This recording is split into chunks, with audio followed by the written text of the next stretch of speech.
कीर्तन हो, सत्संग हो, गोष्ठी हो, कुछ भी हो, जाकर राम राम जपिए।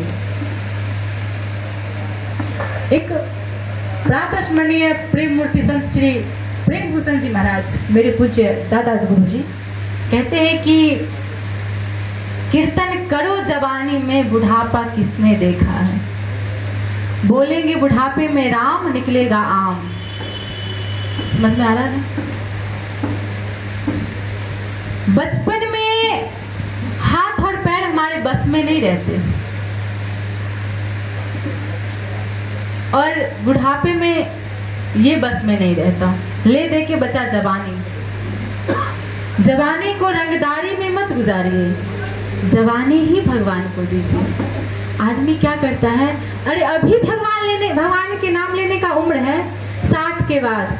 अच्छा, कोई एग्रीमेंट है कि 60 तक हम जिंदा रहेंगे? और मान लीजिए ना, गवर्नमेंट हमारी 60 के बाद रिटायर कर देती है, यहाँ की सरकार रिटायर कर देती है, फिर वहाँ की सरकार कैसे स्वीकार करेगी? और मैं आपसे एक बात निवेदन करना चाहती हूँ, जो बचपन में भगवान का नाम लिया ना, उसी से 55 में भी होगा। जो बचपन में नहीं लिया, उसे 55 में भी होने वाला नहीं है, गारंटी है। ये मन बहुत चंचल है, ये मन बड़ा चंचल है, कैसे तेरा भजन करूं, जितना इसे समझाऊं उतना ही भटकता है। आप कितना भी इसे खींचे, खिंचाने वाला नहीं है। आइए हम और आप कथा में प्रवेश करते हैं। सबसे पहले तो मैं यही कहूंगी कि मैं अपने भाग्य की सराहना कितनी भी करूं, ये कम है। बस एक ही कहना चाहती हूँ कि आज धन्य मैं धन्य अति, जदपि सब विधिहीन, निज जन जान राम मोहि, ये संत समागम दिन। जितने भी संत महात्मा आए हैं, उन सबके चरणों में बारंबार वंदन। संत भगवान के दर्शन और सत्संग ये सबको प्राप्त नहीं होता है। पता है किसे प्राप्त होता है? जिस पे रघुनाथ जी की कृपा होती है। रघुनाथ जी जब बन गए ना, तो संत उनसे पूछते हैं कि आप वन आए हैं, वाल्मीकि जी उनसे पूछते हैं तो आप वन में आए हैं, क्या कारण है? कोई तो कारण होगा। ऐसा नहीं है कि वाल्मीकि जी नहीं जानते हैं, सब जानते हैं। राम जी बोले, सरकार आप तो सब जानते हैं, फिर हम क्यों बताएं आपको? बोले नहीं, आपके मुख से सुनना चाहते हैं कि आप क्या बोलते हैं, आप क्या मानते हैं। बोले मैं तो यही मानता हूं कि आपके दर्शन करने आया। ये भगवान की विचारधारा है, हम तो मनुष्य हैं। प्रातस्मरणीय परम पूज्य तुलसी पीठाधीश्वर आचार्य श्री रामानंदाचार्य स्वामी श्री रामभद्राचार्य जी महाराज कहते हैं कि आत्मा को यदि परमात्मा तक पहुंचाना है, इस आत्मा का मेल यदि परमात्मा से करना है, तो बीच में किसी संत को, महात्मा को रखना पड़ेगा। बिना संत के, बिना महात्मा के आपका उद्धार नहीं होगा। माँ सबड़ी कहती है, अधमति अधम अधम अति नारी, तिन मह मैं मति मंद अघाड़ी। जिनमें 9 की 9 भक्ति है, वो ये बात कह रही है, उन्हें भी गुरु की शरण लेना पड़ा, संत के शरण में जाना पड़ा। ये है सत्संग की महिमा, ये है संत की महिमा। सत्संग में आने से, संत के शरण में आने से जानते हैं क्या फलीभूत होता है? मानस जी के बालकांड में चौपाई है कि सठ सुध रही सत्संगति पाई, पारस परस कुधात सुहाई। जैसे पारस मणि से लोहा यदि स्पर्श हो जाए ना, तो सुहावना सोना बन जाता है। वैसे ही यदि संत के शरण में दुष्ट चला जाए ना, वो भी विवेकशील हो जाता है, धर्मशील हो जाता है। ये संत की महिमा है, संत के चरणों की महिमा है। आज इस तीर्थराज जहां संत उपस्थित होते हैं, वो स्वयं तीर्थराज प्रयाग हो जाता है। और आज इस तीर्थराज प्रयाग में हम और आप स्नान कर रहे हैं, और इस प्रयाग में स्नान करने का फल है तत्काल का फल। अभी आप सुने और अभी आपको मिल जाए, वैसा फल है कि कौवे को कोयल और बगुले को हंस बना देती है। विभीषण जी जब शरणागति हुए हैं, मेरे सरकार पूज्य राजन जी महाराज एक बड़े अच्छे भजन गाते हैं। विभीषण जी राम जी से कहते हैं, सुन ले रानी हराउड़ नौआए मालिक, कितना दयालु शुभ आए मालिक।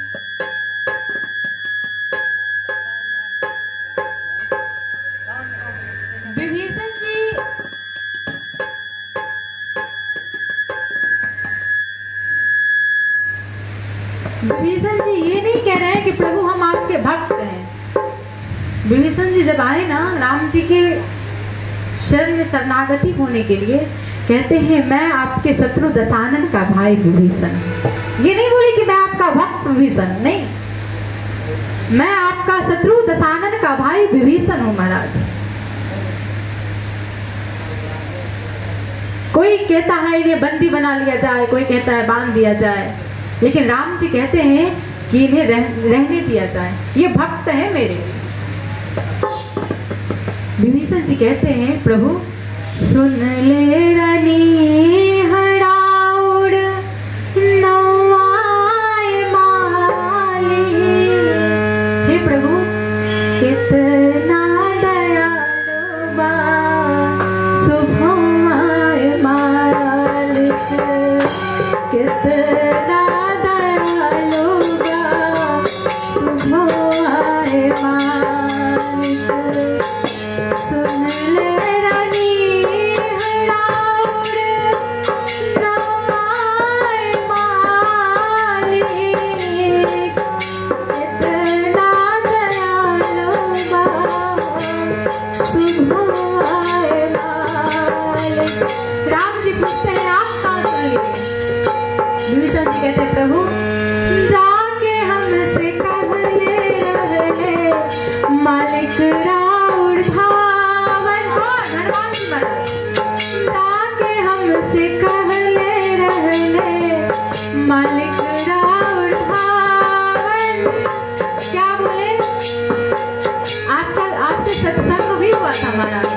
आपके नाम की महिमा भी बता रहे थे। क्या बता रहे थे? रोए नौआ जप के कितना पतित भइल पावन, रोए नौआ जप के कितना पतित भइल पावन। उदाहरण बताओ है, कागदेव कहा गइले कौआ देव कहा गइले कौआ मालिक, कितना दयालु बा शुभ आए मालिक, कितना दयालु बा शुभ आए मालिक। विभीषण जी कहते हैं कि आप तो मेरा अभिषेक ऐसे ही कर रहे हैं ना, मैं तो कोई साधन नहीं किया ना। आज विभीषण जी कोई साधन किए हैं? कहते हैं रावण की लंका मुझे फ्री में दे रहे हैं, और रावण इसको पाने के लिए पता है क्या किया था? दासो सिर के बाली दे बजबले जब डंका, दासो सिर के बाली दे बजबले जब डंका, तब भोला दानी दे रे रावण के लंका, तब भोला दानी दे रे रावण के लंका। हे प्रभु बिना मांगने दिहरी हमके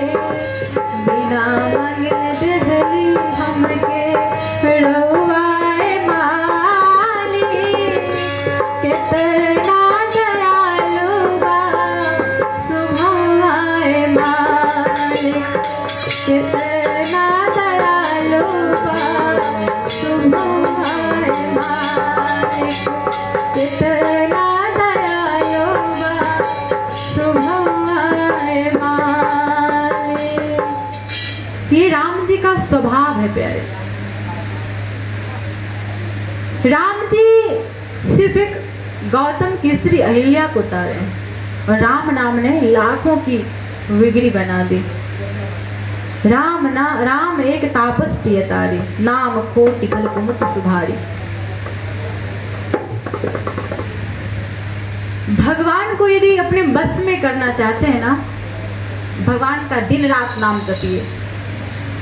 जरूरी नहीं है कि जोर जोर से चिल्लाएंगे तभी हुआ नाम जप करना, नहीं। काम कर रहे हैं, व्यवहार तो हाथ पैर से कर रहे हैं ना, मुंह तो खाली है। जब मुंह खाली है तो मुंह से हमेशा भगवान का नाम जप कीजिए। मेरी सरकार एक भजन गाते हैं, उसकी एक अंतरा है, बहुत सुंदर है। खाली पेट कहा चाहे भर पेट खाए के, गते गते कहा चाहे कह चिचियाई के। राम राम के हो राम नाम के, मन बन व्यापारी राम नाम के। दुकान करना है सत के सुआ संतोष के सुतारी, धर्म तरजुई दया के दुकानदारी। राम नाम के हो राम नाम। जरूरी नहीं है कि सब हमारा साथ देगा, है? कौन किसका साथ दिया हो?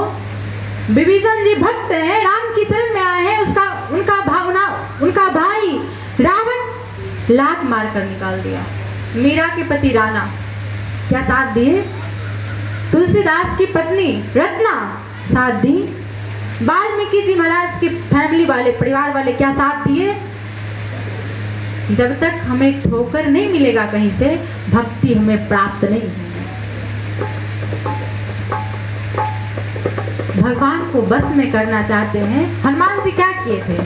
उनके सीने में राम जी सीता जी आ गए। सुमरि पवन सुत पावन नामू, अपने वश करी राखे राम।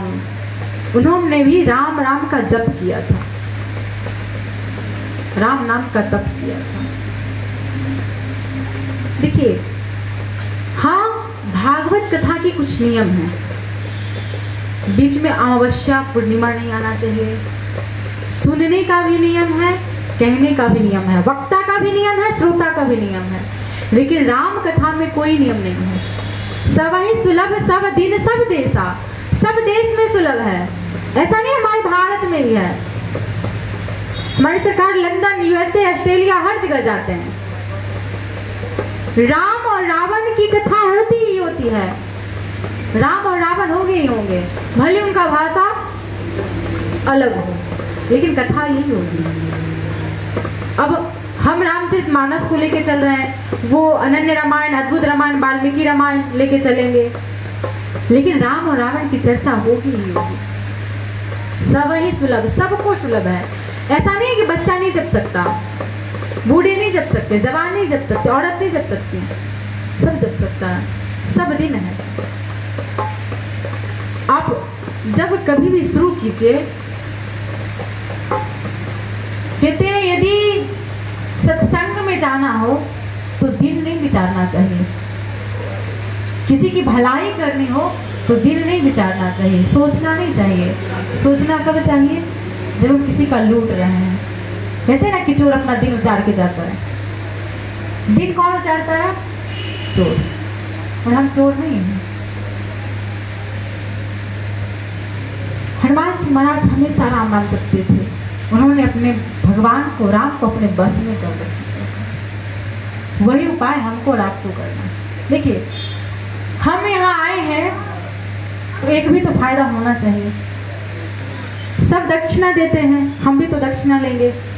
अरे चाहे किसी चीज का लें, दक्षिणा तो हुआ ना। तो आप लोग जितने लोग सुन पा रहे हैं, दक्षिणा में यही दीजिएगा कि भगवान का नाम जप कीजिएगा। कहते हैं यदि आपको देखकर एक भी भक्त बन गया, एक भी भगवान का नाम जप करने लगा, बाकी आपको कुछ करने की आवश्यकता नहीं है। आपने अपने जीवन के हर एक काम करना है। बस अपने अछत एक किसी को भक्त बना दीजिए, भगवान का भक्त, अनन्य भक्त बना दीजिए। संत के शरण में रहेंगे। यहाँ दुनिया की कहानी किस्से नहीं होंगे, यहाँ भगवान के कहानी किस्से होंगे। इसलिए संत की शरण में रहा जाए।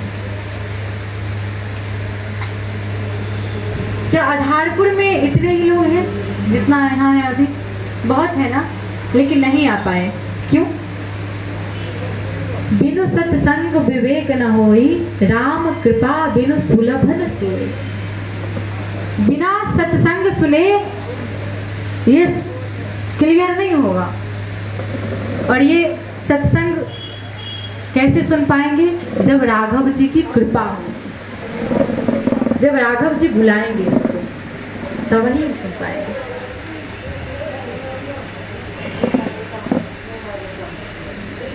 संत सरल हृदय के और जगत के हितकारी होते हैं, उनके अद्भुत स्वभाव होते हैं। जयंत एक बार माँ के चरणों में चोट मारा, सीता माँ को माँ के चरणों में। प्रभु चित्रकूट में बैठे माँ का श्रृंगार कर रहे थे, फूलों से हार बनाए, करधनी बनाए, कंगन बनाए, पायल बनाए।